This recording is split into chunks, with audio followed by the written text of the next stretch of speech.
Madame, Monsieur, bonjour et merci de nous retrouver toujours ici à Addis Abeba, au cœur d'un très grand événement qui se déroule sur le continent africain.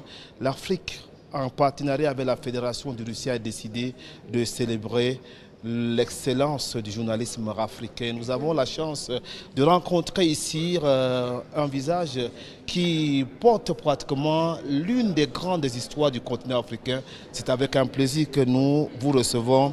Madame KWAME Nkrumah, vous êtes la fille de KWAME Nkrumah. C'est un honneur de vous avoir sur ce plateau. Alors dites-nous, la fondation KWAME Nkrumah Foundation is among the organizers of this great event here in Addis Ababa. Yes, because a Pan-African media, a media that will voice the aspirations and the hopes of the people of Africa from an African perspective, with our own African agenda, is very, very important. This is our collective voice. In the 50s and 60s, Africans united to defeat colonialism, settler colonialism, and apartheid. Today, we must unite to achieve economic emancipation and a better standard of living for our people.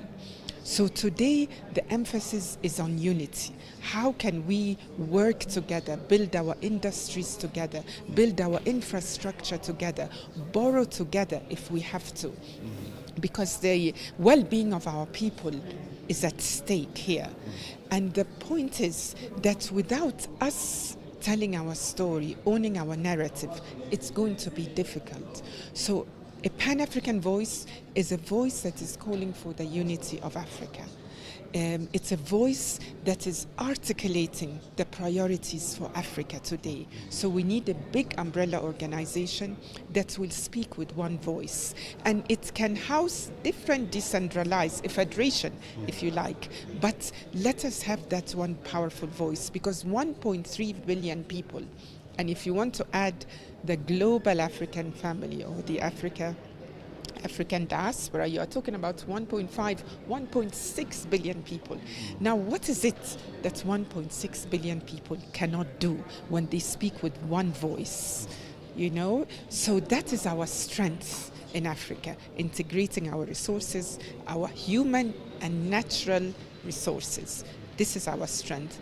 This is our time, and this is the way we will deliver to the people of Africa. Very interesting. Now, talking about KWAME Nkrumah Foundation in the area of education for reconstruction, transformation, Travel Africa, how does the foundation work with some institutions like UA and others? Tell us, Mrs. Okay, we've just started with the work of the foundation, but what you just said, working with different African groups, is paramount. It's one of the most important things we can do. The first thing we are doing is we republish and reintroduce our father's books and ideas to the younger generation, because he wrote a lot, maybe over 10 books, different pamphlets, all on how and why we must unite, all on decolonization. This is the legacy he left us, to a belief in the ability of the African to change our circumstances. So we want to reintroduce this, because he said that the consciousness, a Pan-Africanist consciousness, mindset, is the most important thing and the starting point. He told us in one of his books, Conscientism, that behind every social revolution is an intellectual revolution. So every change, every progress, there has to be what he called the intellectual vanguard, the people who think and articulate our aspirations to guide us into action. What progress, Mrs. Samia Nkrumah, has been made on flagship projects like the KWAME Nkrumah Presidential Library, Bursary Program, and Youth Empowerment? Yes, we are doing a TV series on his life.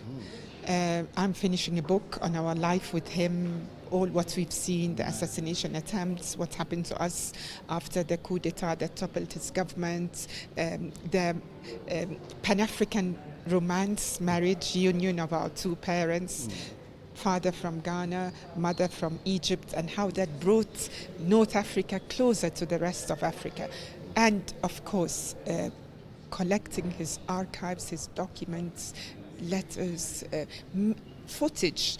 There is, as we speak, 300 hours of footage, clips, video clips of on KWAME Nkrumah and his visits and activities all over the world, stored in the UK.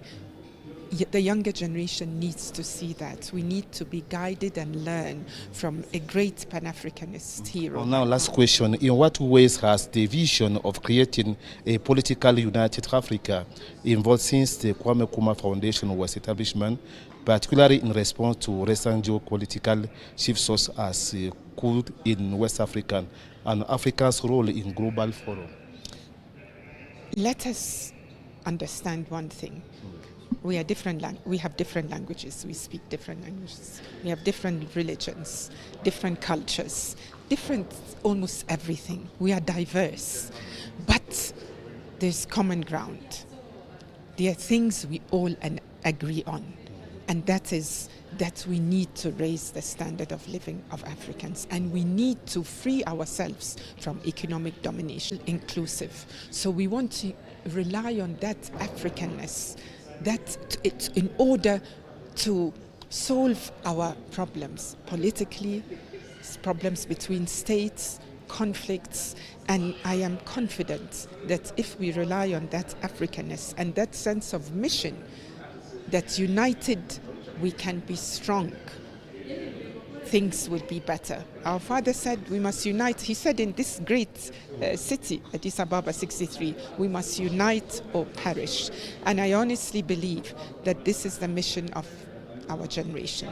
Mrs. Samia Kwame Nkrumah, you are on Africa Media Television. What's your opinion about this channel? It is the only way forward. Pan-Africanism is our only option. African unity is our only option today. So what's your message you can tell to those who are watching television right now? Our message remains the same, that Africa must unite. Africans must unite. Let us build our economies. Let us build our industries. Let us build our infrastructure together, continentally. One people, one nation, one destiny. Madame, merci beaucoup d'avoir répondu à nos questions. Merci beaucoup à vous. Merci beaucoup. Voilà, madame, monsieur, merci d'avoir regardé. Restez sur Afrique Média, la suite c'est tout de suite.